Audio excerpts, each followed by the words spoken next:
ಗೊಂದಲ ಗದ್ದಲ ಕುತೂಹಲಗಳ ನಡುವೆಯೇ ಟಿ20 ಅಖಾಡ ರಂಗೇರಿದೆ. ಇವತ್ತಿಂದ 2026ರ ಟಿ20 ವಿಶ್ವಕಪ್ ಟೂರ್ನಿ ಆರಂಭವಾಗಲಿದ್ದು ಮೊದಲ ದಿನವೇ ಟೀಂ ಇಂಡಿಯಾ ಕೂಡ ಕಣಕ್ಕಿಳಿಯಲಿದೆ. ಹಾಲಿ ಚಾಂಪಿಯನ್ ಆಗಿರುವಂತಹ ಭಾರತ ಯುಎಸ್ಎ ತಂಡದ ವಿರುದ್ಧದ ಪಂದ್ಯದ ಮೂಲಕ ತನ್ನ ಅಭಿಯಾನವನ್ನು ಆರಂಭಿಸಲಿದೆ. ಹಾಗೆ ಈ ಪಂದ್ಯವನ್ನ ಟೀಂ ಇಂಡಿಯಾ ಗೆಲ್ಲೋದ್ರಲ್ಲಿ ಅನುಮಾನವೇ ಇಲ್ಲ. ಆದರೂ ಕೂಡ ಯುಎಸ್ಎ ವಿರುದ್ಧದ ಪಂದ್ಯ ಭಾರತಕ್ಕೆ ಸಾಕಷ್ಟು ವಿಚಾರಗಳಿಂದ ತುಂಬಾನೇ ಮುಖ್ಯ ಆಗುತ್ತೆ. ಯಾಕೆ ಮತ್ತು ಹೇಗೆ ಅನ್ನೋದನ್ನ ಈ ವಿಡಿಯೋದಲ್ಲಿ ಹೇಳ್ತೇನೆ. ನಾನು ಶಾಂತ. ನೀವು ಸುದ್ದಿಯಾನದ ಸಬ್ಸ್ಕ್ರೈಬರ್ ಆಗೋದಕ್ಕೆ ಮರಿಬೇಡಿ. ಘಟಾನುಘಟಿ ತಂಡಗಳಿಗೆ ಮಣ್ಣು ಮುಕ್ಕಿಸಿ ಅಜೇಯವಾಗಿ ಮುನ್ನುಗ್ತಾ ಇರುವಂತಹ ಭಾರತದ ಟಿ20 ತಂಡ ಈ ಬಾರಿ ಮತ್ತೆ ಚಾಂಪಿಯನ್ ಆಗುವಂತ ರೇಸ್ನಲ್ಲಿ ಮೊದಲ ಸ್ಥಾನದಲ್ಲಿದ್ದಾರೆ. ಈ ಹೈ ವೋಲ್ಟೇಜ್ ಜರ್ನಿಯಲ್ಲಿ ಯುಎಸ್ಎ ವಿರುದ್ಧ ಮೊದಲ ಪಂದ್ಯವನ್ನು ಆಡೋಕೆ ಭಾರತ ತಂಡ ಸಜ್ಜಾಗಿದೆ. ಆಕ್ಚುಲಿ ಅಮೆರಿಕ ವಿರುದ್ಧದ ಪಂದ್ಯ ಅಂದ್ರೆ ಭಾರತಕ್ಕೆ ಒಂಥರ ಸ್ಪೆಷಲ್ ಇದ್ದಂಗೆ. ಯಾಕಂದ್ರೆ ಈ ತಂಡದಲ್ಲೂ ಕೂಡ ಭಾರತೀಯ ಮೂಲದವರ ದಂಡೇ ಇದೆ. ಜೊತೆಗೆ ಟೂರ್ನಿಯಲ್ಲಿ ಮುಂದೆ ಹೋಗೋಕೆ ತಂಡದ ಪ್ಲಸ್ ಹಾಗೆ ಮೈನಸ್ಗಳ ಕ್ಯಾಲ್ಕುಲೇಷನ್ಗೆ ಭಾರತಕ್ಕೆ ಒಂದು ಕ್ಲಿಯರ್ ಪಿಕ್ಚರ್ ಸಿಗುತ್ತೆ. ಗೆಲ್ತೀವಿ ಅನ್ನುವಂಥ ಕಾನ್ಫಿಡೆನ್ಸ್ ಇದ್ರೂ ಕೂಡ ಬ್ಯಾಟಿಂಗ್ ಆರ್ಡರ್ ಹೇಗಿರಬೇಕು, ಬೌಲಿಂಗ್ ಯೂನಿಟ್ ಹಾಗೆ ಫೀಲ್ಡಿಂಗ್ ಬಗ್ಗೆ ಸೆಟ್ ಮಾಡ್ಕೊಳ್ಳೋಕೆ ಟೂರ್ನಿಯ ಆರಂಭಕ್ಕೆ ಒಂದು ಐಡಿಯಾ ಸಿಗುತ್ತೆ. ಹೀಗಾಗಿ ಅಮೆರಿಕ ವಿರುದ್ಧದ ಪಂದ್ಯ ಭಾರತದ ಗೆಲುವಿಗೆ ಒಂದು ಮುನ್ನುಡಿಯಾಗುತ್ತೆ. ಅಮೆರಿಕ ತಂಡದ ಕ್ಯಾಪ್ಟನ್ ಭಾರತೀಯ ಮೂಲದ ಮೊನಾಂಕ್.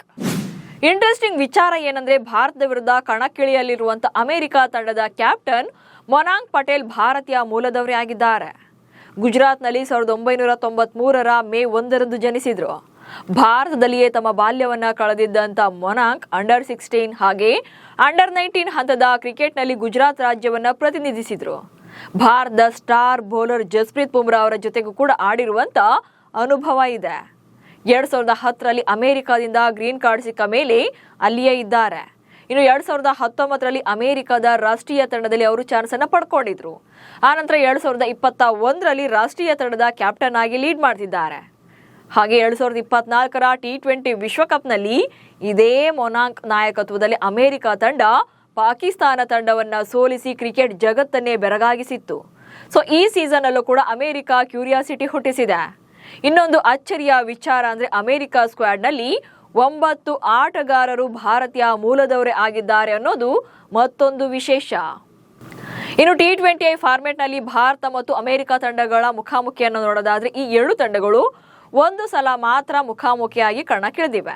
ಅದು ಕೂಡ 2024ರ ಟಿ20 ವಿಶ್ವಕಪ್ನಲ್ಲಿ. ಆ ಪಂದ್ಯದಲ್ಲಿ ಭಾರತ 7 ವಿಕೆಟ್ಗಳಿಂದ ಗೆಲುವನ್ನ ಸಾಧಿಸಿತ್ತು. ಈಗ 2ನೇ ಬಾರಿಗೆ ಮತ್ತೆ ಮುಖಾಮುಖಿ ಆಗ್ತಿದ್ದಾರೆ. ಕ್ರಿಕೆಟ್ ಲೋಕದಲ್ಲಿ ಶಿಶುಗಳಂತಿರುವಂತ ಅಮೆರಿಕ ತಂಡ ಬಲಿಷ್ಠ ಭಾರತೀಯ ತಂಡವನ್ನ ಹೇಗೆ ಫೇಸ್ ಮಾಡುತ್ತೆ ಅನ್ನೋದು ಕೂಡ ಕುತೂಹಲ ಮೂಡಿಸಿದೆ. ಇನ್ನು ಪಂದ್ಯ ನಡೆಯಲಿರುವಂತಹ ವಾಂಖೆಡೆ ಸ್ಟೇಡಿಯಂ ಪಿಚ್ ಬಗ್ಗೆ ಹೇಳೋದಾದ್ರೆ ಇದು ಬ್ಯಾಟಿಂಗ್ ಫ್ರೆಂಡ್ಲಿ ಆಗಿದೆ. ಫಸ್ಟ್ ಬ್ಯಾಟಿಂಗ್ ಮಾಡುವಂತ ತಂಡಗಳು ನಾರ್ಮಲಿ 175 ರಿಂದ 190 ರನ್ಗಳ ನಡುವೆ ಸ್ಕೋರ್ ಮಾಡುವಂತ ಚಾನ್ಸಸ್ ಜಾಸ್ತಿ ಇದೆ.